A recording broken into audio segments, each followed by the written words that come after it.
The Golden Boy, Real Guide to Treasures. Ang ating episode ngayon mga katiyats ay tungkol dito sa tinatawag ko na Jomon Dwellings. Ito yung mga lumang structure ng mga Hapon na ginagamit din nila dito sa Pilipinas as their war bunker or war shelter. At bago natin to tatalakayin, of course, shout out muna tayo.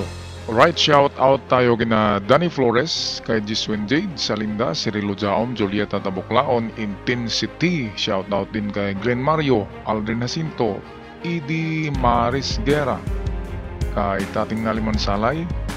At shout out din kay Saluna, Lee Sigon, kay Hyacinto Fimia, Ponciano Amorin, Robert Caburilas. Lastly, shout out kay Stephen Wapo, kay Angelito Capistrano, Leo Laum, Dennis Mordino, kay Dennis Almocera, kay Roy Tamini, kay Brenda Giango, Edgar Lagarto, at kay user MT3GD.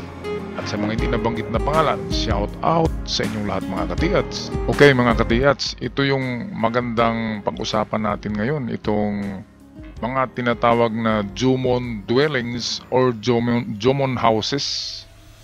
Ito yung struktura ng giyera dito sa Pilipinas na gawa ng mga Hapon. At kapag nakita natin to, akala kaagad natin na mayroong treasure dyan sa loob. Kasi nga siya ay war bunker. Okay, karamihan ng war bunker ay may laman yan pero hindi diyan mismo, kundi tinatago pa yan. Mamaya pag-usapan natin kung saan sulok ng 4 na sulok na yan ng bunker na mayroong item. Okay, at hindi lang kwadrado ang mga war bunker ng mga Hapon. Karamihan ito ay itong dome type o itong pabilog. Itong spherical or semi-sphere na bunker. At kung nakita nyo ay merong kapal siya na 1 meter. Okay, at sulit yan ay buhos. Ito ay dito rin to sa Pilipinas. At ito yung mga magagandang war bunker. Diyan sila pumapasok. Ito yung entrance nila. At din sa ilalim ng lupa niyan ay nag-criss-cross na, nagko-crossing na doon ng mga tunnel na parang gawa ng daga. Okay, ang tamang-tama lang na makayuko. Yung mga Hapon, maglalakad sila na nakayuko. Mababa lang ang height ng mga tunnel na ito. At ito yung pinaka-entrance nila. Kaya nga lang isang butas lang ginagawa nila para safety yung kanilang entrance to bunker or kanilang war bunker ay safety kapag isa lang ang butas, kasi hindi yan napapansin. Isa lang ang kanilang tatakpan. At yan ay kinakamouflage nila sa mga kahoy. At itong dito, ito'y Jomon Dwellings. Ibig sabihin makalumang style pa ito. Parang pinatong lang yung mga concrete slabs. Siguro, ito na rin ay parang kanilang prayer hall. Meron kasing ginagawa ang mga Hapon na parang dasalan nila na lugar at sagrado. Pwedeng dito rin sila nagpe-pray. Merong mga bunker na para lamang sa prayer ng mga Hapon, parang chapel kung sa atin. At kung napansin natin, ito'y parang sa Torii structure. Kung nakita nyo ang pangalan noon ay Torii, ginagamit yun sa Shintoism na religion, yung nagaganito yan. Kung nakita nyo to sa mga samurai TV show, ganyan, may ganyan yan. So yan ay Torii, meron yang nagaganyan na malaking lubid. Yan ay entrance to sacred places. Kaya ito ay pwedeng sagradong lugar ito nila, at diyan sila nagdadasal. At kaya sinarado itong dito ay para hindi sila maistorbo at hindi galing mapasok. At sa loob niyan, of course, meron yan mga lagusan pa doon na ginawa nila na parang mga itong mga tunnel na nagki-criss-cross. Katulad din sa mga tunnel nung pinakita natin kanina, ito na bunker. Okay, so ngayon tingnan natin ang kapareho nito. Ito yan, sa lugar ito ng Leyte, kung hindi ako nagkamali, nasa vlog ko ito noon. Merong struktura na square din katulad noon. At siya'y isa lang din ang entrance. At pinasok na ito ng mga treasure hunter kasi sino ba naman ang magtayo ng ganyan. Doon kasi ito itinayo sa may mga mangrove trees, sa mangrove areas, sa itong tinatawag natin na kabakawan. Okay? Ito makikita ang kanyang entrance, isang butas lang din na kasi lang ang tao. Okay, at dito sa may gilid parang may sacred image, parang may imahe. Dito rin yata sila nagdadasal. Merong dito, yung fireplace dito nag-aapoy sila, naglagay ng, siguro nagsasaing diyan. At ang ibabaw nito ay open din siya, katulad din nung pinakita natin kanina, open din yung ibabaw. Noon may pinatong lang na slab. Okay, kaya pinasok nga ito ng mga treasure hunter at wala silang nakita dito. Ngayon, paano ba hanapin ang item sa ganitong mga Japanese structures? Okay, ang mga structure na ito ay hango yan sa, sabi ko kanina, Jomon dwellings. Ito yung Jomon dwellings, isang entrance lang. Ito ay counterpart natin ay bahay kubo. Ito ay nasa 300 BC pa na mga klaseng bahay sa Japan at hindi pa Japan ang tawag sa Japan noon. Okay, dumating dyan ang mga Hapon na hindi century BC kundi century AD na sa Japan. At merong mga local dyan, mga itsurang Chinese din, merong mga, kasi part na yan ng Asia ang Japan. So expected ng mga mukha ng tao dyan ay kamukha natin. Ngayon nang magmingle sila, mga nasa 3rd century AD yata, nang dumating ang mga Hapon, galing pa sila ng China.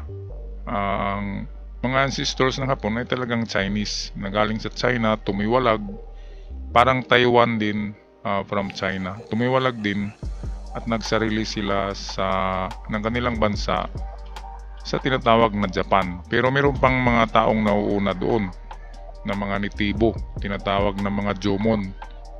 Hindi Jijimon, Jomon mga katiyats. At ang istruktura ng mga Jomon na isang butas lang ang kanilang bahay.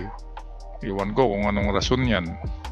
Kaya nga yan ang nadala dito na style, itong pinakita natin. Ito'y Jomon dwellings. Isang butas lang, isang entrance. Okay, so ngayon pag-usapan na natin ang paano hanapin ng item sa Jomon dwellings. Tingnan natin ang interior nito. Ito. So kung napansin natin, square ang kanyang plano. Square ang nito mga katiyats. So sabihin natin ganito yan. So square. Ngayon, square yan. Paano ba hanapin ng item sa square? Okay, so X lang natin yan, ang mga corners, at kunin natin ang sentro.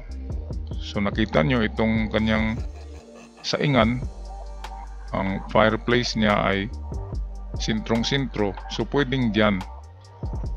Okay, pwedeng dyan maghukay sa sentro ng square. Okay, of course medyo may lalim yan kasi sundalo ang naghukay niyan. So pinakamababaw niyan ay 4 meters. Kahit nag-giveaway yan, malalim yan kasi marami sila dyan na nakatira or naka-standby, nakadestino sa ganitong klaseng struktura. Okay, yun ang una, yung sentro. Ngayon ang pangalawa, hulaan yung mga katiyats kung saan. Okay, so alam kong iniisip nyo, ang isa ay nasa dingding at ang isa ay nasa isang sulok. Okay, tama kayo mga katiyats. Sa isang sulok nga. At merong tayong 4 na sulok. So, alin ba na sulok sa 4 ang meron?